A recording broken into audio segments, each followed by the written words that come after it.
Hello students, online class में आपका स्वागत है। हम पढ़ रहे हैं परमाणु संरचना बेसिक, जिसमें कि हमने अभी तक पढ़ा है परमाणु, परमाणु नाभिक, Thompson model, Rutherford model, bore का मॉडल, इलेक्ट्रॉनिक विन्यास, के बाद परमाणु क्रमांक, द्रव्यमान संख्या और समस्थानिक और संभारिक।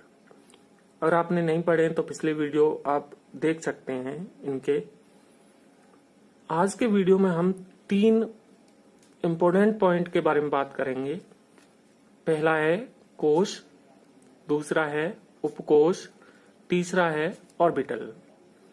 ये तीनों ही परमाणु से संबंधित शब्द हैं, जिनके बारे में सबको पता होना बहुत जरूरी है, क्योंकि आगे आने वाली क्लासों 9 से लेकर इंटर तक और उससे भी आगे केमिस्ट्री के मोस्टली चैप्टर में हम इन चीजों के बारे में जरूर पढ़ते हैं।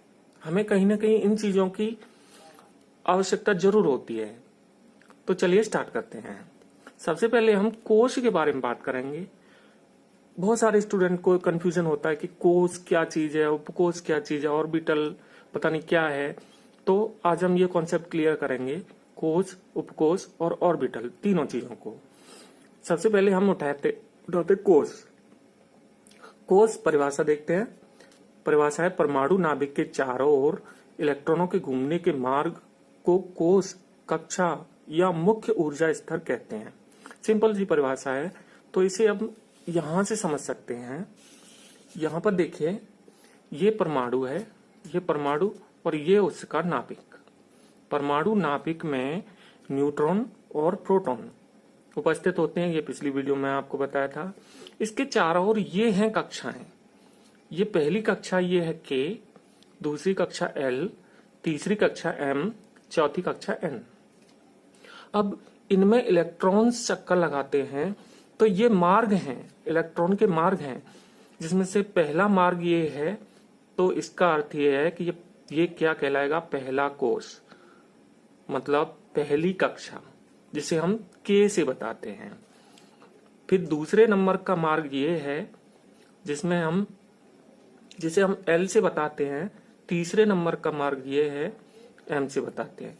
इन मार्गों को ही हम कोश या कक्षाएं कहते हैं और इन्हें हम K, L, M और N इनसे प्रदर्शित करते हैं। आगे और भी हो सकते हैं।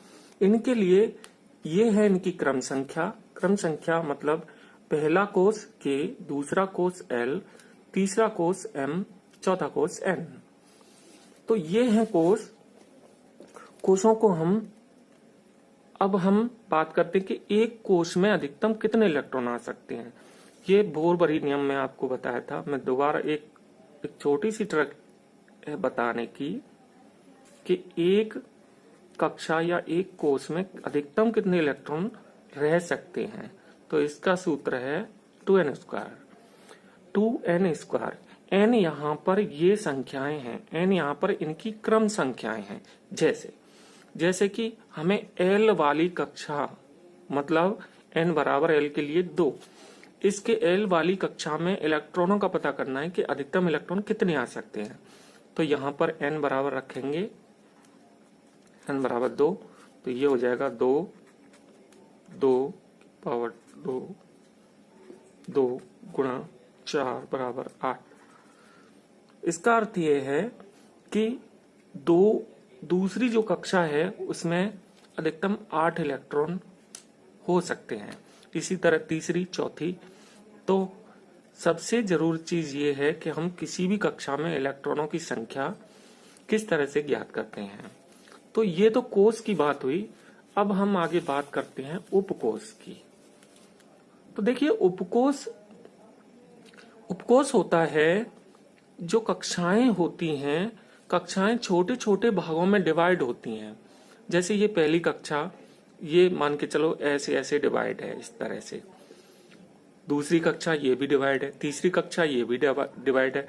तो कक्षाएं छोटे छोटे उप कक्षाओं में, उप भागों में डिवाइड होती हैं, जिन्हें ही हम उपकोश कहते हैं। तो इसकी परिभाषा हो जाएगी, नाभिक से बाहर कोश छोटे छोटे भागों में विभक्त रहते हैं। जिन्हें उपकोष या उप ऊर्जा स्तर कहते हैं। राइट, नीचे देखते हैं उपकोषों को हम एस, पी, डी और एफ इनसे प्रदर्शित करते हैं। उपकोषों को एस, पी, डी, एफ से प्रदर्शित करते हैं। अब हम आगे जानेंगे कि पहला जो कोष है के, उसमें कितने उपकोष हैं, दूसरा जो कोष है एल, उसमें कितने उपकोष हैं, तीसरा जो कोष है एम, उसमें कितने उपकोष हैं। तो इनकी संख्याएं हम आगे देखेंगे। तो ये उपकोष हैं। उपकोषों को हम एस, पी, डी, एफ इन संख्याओं से प्रदर्शित करते हैं और ये भी स्मॉल हैं, small S, small P, small D और स्मॉल एफ। इसके बाद अब तीसरी चीज के बारे में बात कर लेते हैं, जिसे हम ऑर्बिटल कहते हैं। ऑर्बिटल की परिभाषा देखते हैं। नाभिक के चारों ओर स्थित वे क्षेत्र जहां इलेक्ट्रॉन पाए जाने की संभावना अधिकतम होती है कक्षक कहलाते हैं या ऑर्बिटल कहलाते हैं। ये सिंपल परिभाषा है ऑर्बिटल की। तो कुल मिलाकर हम कह सकते हैं कि जो उपकोष होते हैं उनके अंदर ऑर्बिटल होते हैं। उपकोषों के अंदर ही ऑर्बिटल्स पाए जाते हैं। तो यहां पर आपको ध्यान रखना है कोषों के अंदर उपकोष, उपकोषों के अंदर ऑर्बिटल। तो यहां पर हम इनकी संख्या देख लेते हैं। तो यहां पर बताए गए हैं कोष। पहला कोष जो होता है उसमें एक ही ऑर्बिटल होता है, एक ही उपकोष होता है जिसे हम एस उपकोष कहते हैं। दूसरी जो कक्षा होती है एल, उसमें दो उपकोष होते हैं जिसे हम एस और पी कहते हैं। तीसरी जो कक्षा है एम, उसमें 3 उपकोष होते हैं। चौथी जो कक्षा है एन, उसमें 4 उपकोष होते हैं एस, पी, डी, एफ। आपको समझ में आ रहा होगा कि उपकोषों की संख्या जो है इस संख्या के बराबर है। पहली कक्षा, पहला कोष 1 उपकोष, दूसरा कोष 2 उपकोष, तीसरा कोष 3 उपकोष, चौथा कोष 4 उपकोष, और ये हैं उपकोष। अब हम बात कर लेते हैं ऑर्बिटल्स की।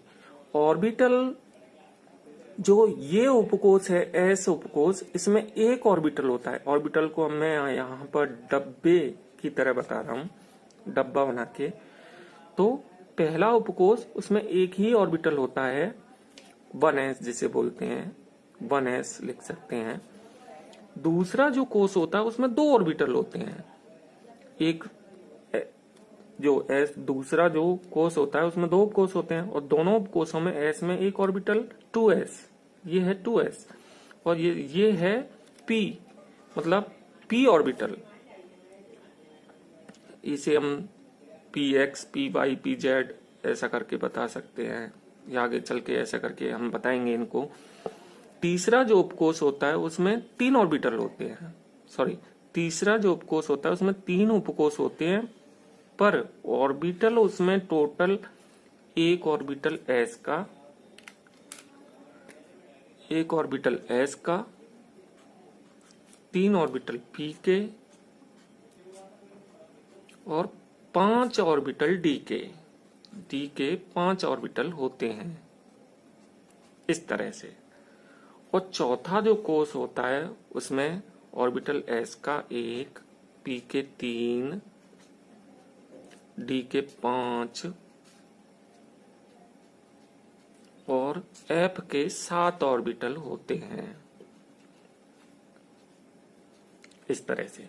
तो ये हैं ऑर्बिटल्स, ये हैं उपकोष और ये हैं कोष।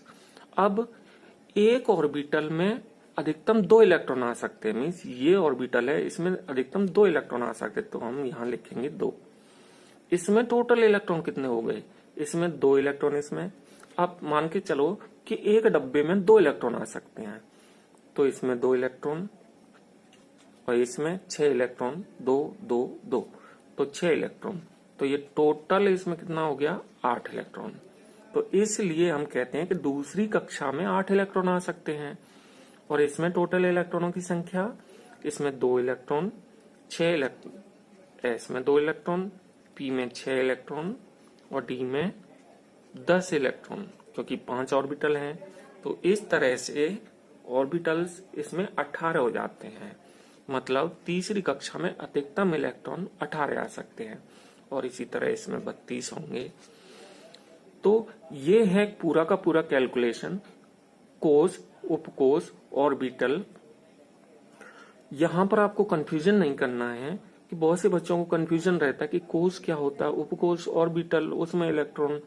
तो ये बिल्कुल क्लियर दिमाग में होना चाहिए कि सबसे पहले बड़े होते हैं कोष, जिन्हें हम KLMN से प्रदर्शित करते हैं।